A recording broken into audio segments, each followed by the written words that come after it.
سب سے پہلے ہم نے دیکھنا کیا ہے کہ مصادر ہے کیا نہیں. یہ مختلف الفاظ ہم پڑھتے ہیں، سننے میں ملتے ہیں، آنا جانا، پڑھنا ڈالنا، کہنا سننا. اب اگر تھوڑا سا غور کریں تو آپ کو سمجھ آ جائے گی کہ ایسے الفاظ ہیں جس کے آخر میں نون الف لا آتا ہے. ایسے ہے نا، ان کے آخر میں کیا آتا ہے؟ نون الف لا آتا ہے. تو ایسے الفاظ جن کے آخر میں نون الف لا آتا ہے وہ کیا کہلاتے ہیں؟ مصدر. اب ہم نے سب سے پہلے سمجھنا ہے مصدر کیا ہے. یہ ایک ایسا کلمہ ہے جو خود کسی لفظ سے بنا ہوا نہیں ہے مگر اس سے اور الفاظ بنائے جا سکتے ہیں. یعنی مصدر ایسا کلمہ ہے جو خود کسی لفظ سے نہیں بنا ہوا لیکن اس سے اور الفاظ بنائے ہوئے ہیں. اور آخر میں یہاں آپ کو بتاؤں گا کہ کس طرح یہاں میں نے لکھے ہیں یہ الفاظ کس طرح ہم نے بنائے ہیں. تو یہ بھی آپ کو بتاؤں گا. سب سے پہلے ہم نے یہ سمجھنا ہے مصدر کی تعریف، یعنی ایسا کلمہ ہے جو خود کسی لفظ سے نہ بنے مگر اس سے بہت سے الفاظ بنے. اب ایک اہم بات اگر غور کریں، آنا جانا اٹھنا بیٹھنا نون الف لا آتا ہے نا، لیکن اس میں کسی زمانے کا اظہار نہیں ہوتا. مثال کے طور پر میں لفظ کہتا ہوں جانا. اب جانا سے مطلب یہاں کسی زمانے کا اظہار نہیں ہوا کہ وہ کب گیا ہے یا جائے گا یا جا رہا ہے. آنا کب آیا، مطلب اس میں زمانے کا اظہار بالکل بھی نہیں ہے. تو اب ہم نے سمجھا ایسا کلمہ ہے جو کسی لفظ سے نہیں بنا لیکن اس سے اور الفاظ بنائے جا سکتے ہیں اور اس میں کسی زمانے کا اظہار بھی نہیں ہوتا. اور آخر میں کیا آتا ہے؟ اس کے نہ آتا ہے، نون الف نہ آتا ہے. اسی طرح فعل کی طرف آئے. فعل کیا ہے؟ ایسا کلمہ ہے جس سے کسی کام کے کرنا یا ہونا پایا جائے. ٹھیک ہے، اس میں فعل کسی کام کا کرنا یا ہونا پایا جائے تو اس سے زمانے کا اظہار ہوتا ہے. فعل ہمیشہ ظاہر کرتا ہے زمانے کو. ہم نے پڑھا ہے زمانہ جو ہے وہ تین ہیں، ماضی، فعل اور مستقبل. تو ان کا اظہار فعل میں ہوتا ہے. اسی طرح اگر اقسام کے لحاظ سے دیکھا جائے تو اس کی استعمال کے لحاظ سے فعل ناقص اور فعل تام یہ دو اقسام ہیں اس کی. اسی طرح امدادی افعال جو ہمارا آج کا ٹاپک ہے اس کو اگر دیکھیں توجہ کریں. امدادی افعال، امدادی افعال ہے کیا؟ یہ ایسا فعل معاون یعنی مددگار فعل، یا اس کو ناقص بھی کہہ سکتے ہیں، جو کسی دوسرے فعل کے ساتھ مل کر فعل مرکب بنائے. دو فعل بنائے. مرکب آپ نے پڑھا، کمپاؤنڈ سائنس میں پڑھا ہوگا، مکسچر، بہت سی چیزوں کا مکسچر. اب فعل مرکب بناتا ہے مطلب اس میں زیادہ فعل استعمال ہوتے ہیں. مطلب دو فعل، یوں سمجھ لیجیے کہ اس میں دو فعل استعمال ہوتے ہیں. یعنی یہ ایسا فعل ہے جو دوسرے فعل کے ساتھ مل کر فعل مرکب بنائے. وہ یہاں آگے بتاؤں گا کہ کس طرح فعل مرکب بنانا ہے.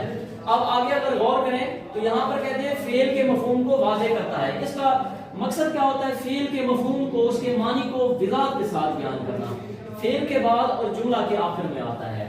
آگے فوائد دیکھیں. یہ جملہ میں فصاحت پیدا کرتا ہے، فصیح ہے، خوبصورتی ہے، سلاست ہے، آسانی روانی ہے بیان میں، اور مطلب معنی الفاظ کے معنی میں وسعت پھیلاؤ پیدا کرتا ہے اور اس سے زمانے کا تعین ہوتا ہے. یعنی جب ہم کسی مصدر کو بطور امدادی فعل استعمال کرتے ہیں تو تب اس کا زمانہ جو ہے وہ استعمال ہوتا ہے، اس میں کسی زمانے کا تعین ہو رہا ہوتا ہے.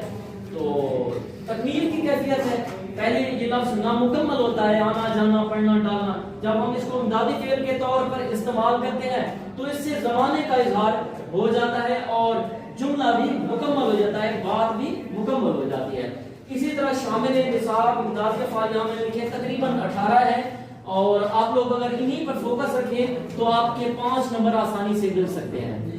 تو یہ الفاظ ہیں دینا، لینا، آنا جانا، ڈالنا، پڑھنا، رہنا، ہونا، بیٹھنا، اٹھنا، پانا، کرنا، نکلنا، چاہنا، رکھنا، چکنا، سکنا اور لگنا. یہ ہے. اب آتے ہیں ہم نے جملے کو کیسے امدادی فعل کے طور پر بنانا ہے. اب آپ کے ایم سی کیوز میں جب امدادی فعل کو استعمال کیا جا رہا ہوگا تو وہاں صرف ایک لفظ لکھا ہوگا. ان میں سے جو میں نے یہاں لکھے ہیں یہ الفاظ لکھے ہیں دینا، لینا، آنا جانا، پڑھنا ڈالنا، یہ الفاظ لکھے ہوں گے. پھر ایم سی کیوز کی صورت میں جز بنی ہوگی، یعنی الف جز، بے جز، جیم جز، دال جز، یعنی یہ 4 جزیں ہوں گی، اس میں 4 جملے ہوں گے. آپ نے سلیکٹ کرنا ہے ٹھیک والا جملہ. اب آپ ٹھیک والا جملہ کس طرح سلیکٹ کریں گے؟ اس کے لیے آپ نے ان رولز کو دیکھنا ہے، ان بنیادی اصولوں پر غور کرنا ہے کہ اس کے بنیادی اصول کیا ہیں. جب آپ ان اصولوں پر توجہ رکھیں گے تو یاد رکھیں آپ کو یہ جملے بالکل آسان لگیں گے, کوئی مشکل معمہ نہیں ہے, انتہائی آسان سے جملے ہیں. اب ان 4 چیزوں کو جو میں نے 4 پوائنٹس لکھے ہیں, ان 4 پوائنٹس پر آپ نے فوکس رکھنا ہے. اگر یہ 4 پوائنٹس آپ کو اچھے طریقے سے آ جائیں, ان کو یاد کر لیں, تو یہ کچھ مشکل ہی نہیں ہے, اور یہ آپ کے جو 5 نمبر ہیں یہ مفت میں آپ کو مل سکتے ہیں. آپ لوگ توجہ کریں گے؟ ٹھیک ہے. پہلا جو نقطہ ہے اس کا, دیا گیا لفظ جملہ کے آخر میں بطور امدادی فعل آئے. دیا گیا لفظ کون سا دیا گیا میں بتا چکا ہوں, مثال کے طور پر یہاں لفظ ہے, دیا گیا لفظ ہے پانا. ٹھیک ہے. اب اوپر وہ کیا کہتے ہیں, دیا گیا لفظ جملہ کے آخر میں ہوگا. پہلی بات ہم نے اس جملے کو تلاش کرنا ہے جہاں یہ دیا گیا لفظ آخر میں آیا ہوا ہو. پہلی شرط مل گئی ہمیں. پہلی شرط ہے کہ جو دیا گیا لفظ ہے وہ جملہ کے آخر میں آئے گا. دوسرا پوائنٹ دیکھ لیں, امدادی فعل سے قبل لازماً ایک مستقل فعل آئے گا. امدادی فعل جو دیا گیا فعل ہے اس سے پہلے ایک اور فعل آئے گا جس کو مستقل فعل کہا جاتا ہے. ٹھیک ہے نا. تو مستقل فعل بھی آ جائے گا. ہم نے وہ مستقل فعل تلاش کرنا ہے. جس طرح یہاں میں نے لکھا ہے ایک جملہ, تم یہاں سے نہیں نکل پاؤ گے. اب دیکھیں نکلنا فعل ہے, مستقل فعل ہے, اور اس کے آگے پانا سے پاؤ بنا ہوا ہے. اور یاد رکھیں اس کی حالت بدل جائے گی. یہاں جس طرح پانا لکھا ہوا ہے یہاں ویسے کا ویسا نہیں لکھیں گے, کیونکہ ہم اب اس کو امدادی فعل کے طور پر استعمال کر رہے ہیں. تو اس لیے اب وہ چینج ہوئے گا, پانا سے پاؤ, پائے, پایا, اس طرح تبدیل ہو جائے گا. تو اب یہ تبدیل ہو چکا ہے. تیسرا پوائنٹ دیکھ لیں بھائی, فعل اور امدادی فعل کے درمیان کوئی لفظ نہیں آئے گا. اب ان دونوں کے درمیان کوئی فاصلہ نہیں ہوگا. اب دیکھ لیں ان دونوں کے درمیان کوئی فاصلہ ہے نہیں ہے. یہ دو فعل آپس میں ایک ساتھ اکٹھے کھڑے ہوں گے. دیا گیا فعل جملے کے آخر میں ہوگا, اس سے پہلے لازماً ایک مستقل فعل آئے گا. یہ چیزیں سمجھ آ گئی؟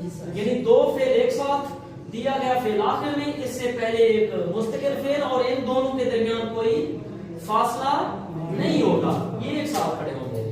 اگلا پوائنٹ دیکھیں گے, پوائنٹ نمبر 4, جملہ میں ایک فعل اور ایک ہی امدادی فعل آئے گا.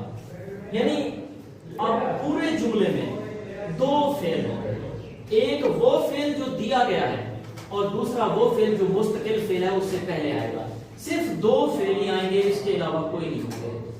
پورے جملے میں دو فعل آئیں گے. اب اسی طرح یہ 4 پوائنٹ اگر آپ کو ذہن میں آ چکے ہیں کہ دیا گیا لفظ جملہ کے آخر میں ہوگا, اس سے پہلے ایک لازماً مستقل فعل ہوگا, اور ان کے درمیان, ان دو افعال کے درمیان کوئی فاصلہ نہیں ہوگا, اور جملہ میں ایک ہی فعل اور ایک ہی امدادی فعل آئے گا. اب یہاں جملوں میں دیکھیں میں نے لکھے ہیں اللہ ہی اللہ کیا کرو.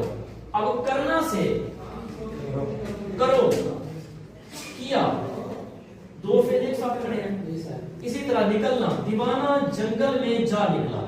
اب نکلنا سے نکلا میں تبدیل ہوا ہے, اس سے پہلے ایک فعل ہے. آپ نے یہ چیزیں تلاش کرنی ہے. اہم پوائنٹس دیر میں رکھیں. جملے کوئی بھی آئے ہوئے ہوں اپنی پسند پر, میں نے پچھلی دفعہ بھی دیکھا تھا آپ نے جو ٹیسٹ دیا تھا اس میں اپنی پسند کے جملے سلیکٹ کرتے ہیں جو آپ کو اچھا لگتا ہوتا ہے. نہیں, یاد رکھیں ان رولز کو فالو کریں. جب آپ امدادی فعل حل کر رہے ہوں تو ان 4 پوائنٹس کو مد نظر رکھا کریں کہ دو فعل ایک ساتھ ہوں گے, جو دیا گیا فعل ہے یہ آخر میں ہوگا, اس سے پہلے ایک لازماً مستقل فعل, ان کے درمیان کوئی فاصلہ نہیں ہوگا. اگر یہ 4 پوائنٹ ذہن میں رکھ لیں تو کوئی بھی جملہ آپ کے لیے مشکل نہیں ہے. کوئی بھی جملہ آپ نے تلاش یہ کرنا ہے کہ دیا گیا فعل آخر میں ہوگا, اس سے پہلے مستقل فعل ہوگا, ان کے درمیان کوئی فاصلہ نہیں ہوگا.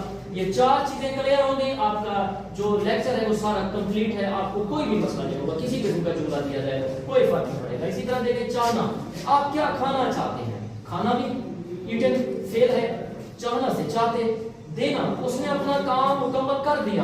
اب یہاں دیکھیں ویسے کا ویسا نہیں لکھا, اس کو چینج کیا ہے, دینا سے دیا ہے, اور کر, ڈو, کرنا فعل ہے دو ایک ساتھ. اور اسی طرح میں نے کچھ رقم بچا لی, بچا اور لی. اچھا یہاں ایک جملہ ہے بھائی, اس پر تھوڑا سا فوکس رکھیں کہ جانا, میرے خیالات کا سلسلہ ٹوٹ گیا. یاد رکھیں کچھ جملے ایسے ہیں ان کو تھوڑا مختلف کر کے لکھنا ہوتا ہے. اب یہاں جانا تو گیا میں تبدیل کرنا ہے. جب جانا لکھا ہوا ہو تو اس کو ہم نے گیا میں تبدیل کر دینا ہے. یہاں پر جس طرح کیا ہوا ہے سلسلہ ٹوٹ گیا, ٹوٹنا اور جانا سے گیا, یہ دونوں فعل ایک ساتھ کھڑے ہیں. تم سے سارا حال دل کہہ ڈالا, کہنا اور ڈالا یہ دونوں فعل ہے بھائی. ہمیں کالج تک پیدل جانا پڑا, پڑھنا سے پڑھا اور جانا یہ ساتھ. اور بعض جملے ایسے بھی ہوتے ہیں, یہاں آپ کو بتا دوں کہ بعض جملے ایسے ہوتے ہیں کہ جو دیا گیا فعل ہے, جس طرح یہ آنا جانا یہ جملے لکھوائے ہیں, یہ پہلے آئے ہوتے ہیں اور مستقل فعل ان کے بعد آیا ہوتا ہے, تو وہ جملہ بھی غلط ہے, اس کی ریکوائرمنٹ کو پورا نہیں کر رہا. اس کی ریکوائرمنٹ, اس کی ضروریات جو ہے وہ کیا ہے, وہ یہ ہے کہ دیا گیا لفظ آخر میں ہوگا, اس سے پہلے ایک مستقل فعل آئے گا. یہ نہیں کہ دیا گیا لفظ پہلے ہوگا اس کے آگے فعل ہے تو آپ نے یہ سمجھنا کہ یہ دونوں ایک ساتھ ہیں وہی ان کو کر لینا ہے, نہیں. ان کی شرط ہے کہ دیا گیا لفظ آخر میں ہوگا. ان چیزوں کا آپ نے خیال رکھنا ہے. یہ سارے جملے میں نے لکھوا دیے ہیں. امید ہے آپ لوگوں کو لیکچر اچھا لگا ہوگا. اگر آپ لوگوں کا کوئی کوشچن ہے تو کر سکتے ہیں. نہیں سر